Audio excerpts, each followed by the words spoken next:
एक टाइम ऐसा था जब मैथ मेरा बहुत वीक सब्जेक्ट होता था। मैं मैथ से बहुत डरता था, मैथ से अलग अलग भागता था। लेकिन आज के टाइम पे मैथ मेरा सबसे स्ट्रॉन्ग पॉइंट है। जब सब्जेक्ट को पढ़ के मैं थक जाता हूं तब मैं मैथ उठाता हूं, तब मेरा माइंड को रिलैक्स मिलता है। और आज मैथ की वजह से ही मैं यहाँ हूँ। मैथ मेरा इतना स्ट्रॉन्ग पॉइंट है कि सबसे फेवरेट सब्जेक्ट मेरा मैथ बन गया है। अब ये वीक पॉइंट से स्ट्रॉन्ग पॉइंट कैसे बना, क्या स्ट्रेटेजी मैंने अपनाई, कौन सी बुक मैंने ली, सारी चीजें मैं आपको बताऊंगा।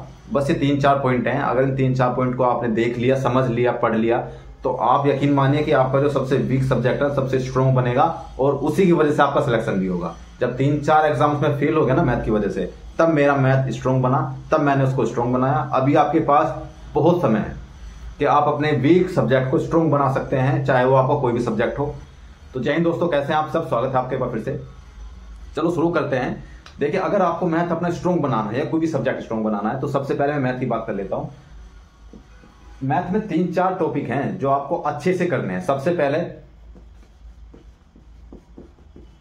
आप अपना बेसिक क्लियर कर लो। सबसे पहले तो अपने आप से पूछो कि क्या मेरा बेसिक क्लियर है मैथ में। कोई नहीं बताएगा, आप स्वयं खुद को बताएंगे कि आपका बेसिक क्लियर है कि नहीं। कैसे पता चलेगा? आप क्वेश्चन सोल्व कर रहे हैं, क्वेश्चन सोल्व करते करते आप फॉर्मूला ही भूल गए हैं, इसमें क्या फॉर्मूला लगेगा, तो आपका बेसिक जो है स्ट्रॉन्ग नहीं है, वीक है। जब आपके फॉर्मूला ही याद नहीं है तो आप मैथ को क्या प्रैक्टिस करेंगे? उसके लिए या तो आप कोचिंग ले लो यार, है ना, चाहे आप अपने से कर लो, ऑफलाइन पढ़ लो, ऑनलाइन पढ़ लो, जैसा भी करो, अपना बेसिक स्ट्रॉन्ग कर लो बस। अगर आपका बेसिक स्ट्रॉन्ग है, अगर आपके सारी चीजें याद हैं बेसिक्स में, अब हमें करनी है क्या? प्रैक्टिस। दूसरी बात, हमें बुक लेनी है, ठीक है। और मैं जानता हूं कि बुक सभी के पास होगी, एक नई बुक सभी के पास होगी।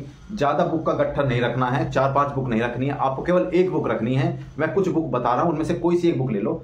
आप किरण पब्लिकेशन की ले सकते हैं, राकेश यादव सर की बुक ले सकते हैं, एस.डी. यादव सर की बुक ले सकते हैं, या जो भी आपको अच्छी लगे वो बुक ले सकते हैं। लेकिन केवल एक बुक लेनी है भाई।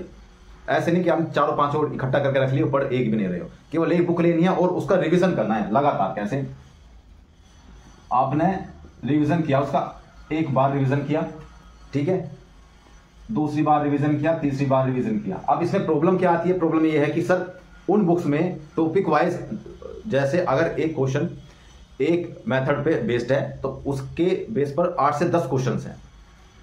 एक मेथड पर 8 से 10 क्वेश्चन है, क्या हमें सभी को करना पड़ेगा? देखिए, अगर आप प्रैक्टिस कर रहे हैं, अगर आपने पहली बार रिवाइज कर रहे हैं या फिर दूसरी बार रिवाइज कर रहे हैं, तो फिर आपको 10 के 10 क्वेश्चन करने पड़ेंगे। आप 10 के 10 क्वेश्चन करो। मैथ केवल प्रैक्टिस मांगती है, इसके अलावा कुछ नहीं। अगर आपके पास प्रैक्टिस है ना मैथ के लिए, आप मैथ को समय दे रहे हैं, तो मैथ आपकी नैया पार कर देगी। आपका जो स्ट्रॉन्ग पॉइंट है ना, वो मैथ बन जाएगा।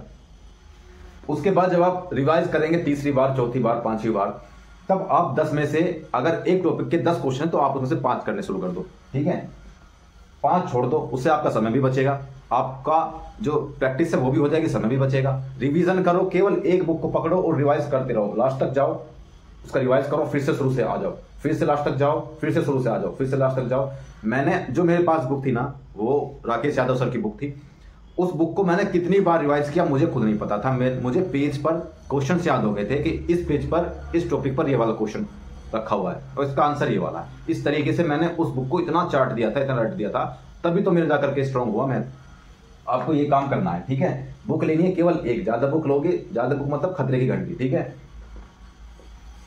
तीसरी बात पर आ जाओ। तीसरी बात क्या है भाई? No short tricks. ये बहुत लोगों को बुरा लगेगा कि सर क्या बता रहे हैं।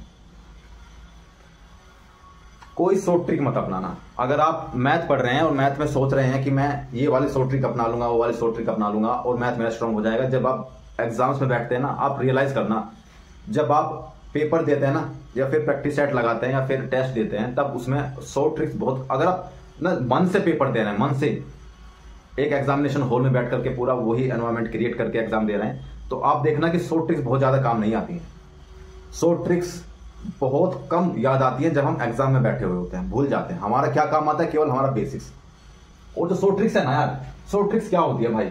मुझे तो ये नहीं पता। मैंने शॉर्ट ट्रिक्स केवल वो होती है जो आपने अपनी प्रैक्टिस से क्वेश्चंस को क्वेश्चन का जो लेंथ है ना, सॉल्यूशन, उसको इतने से इतना किया है, वो होती है शॉर्ट ट्रिक्स।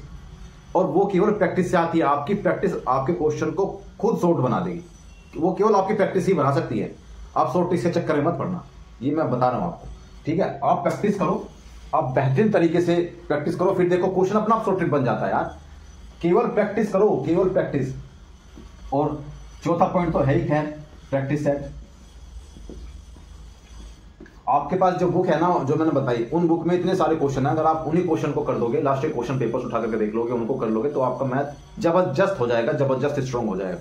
ये गारंटी से कह सकता हूं मैंने खुद किया है सारी चीजें, अपने एक्सपीरियंस से बोल रहा हूं कि मैथ को स्ट्रांग कर लो। बहुत अच्छा सब्जेक्ट है मैथ। मैथ से अगर आपकी दोस्ती हो गई तो मैथ आपके वारे के न्यारे कर देगा, आपको सिलेक्शन देकर के छोड़ जाएगा। और मैथ में सबसे खास बात यह है कि आपको पता है क्वेश्चन तो आप 100% सही होगा, नहीं पता है तो फिर वो गलत ही होगा। तो मैथ को स्ट्रांग करो, अपने सारे क्वेश्चन टिक करके आओ, अच्छे से मेहनत करोगे तो मैथ डेफिनेटली स्ट्रांग हो जाएगा यार। तो मिलते हैं अगली वीडियो में, तब तक के लिए जय हिंद। ऐसी बहुत सारी वीडियोस आपको मिलती रहेंगी, तब तक के लिए जय हिंद।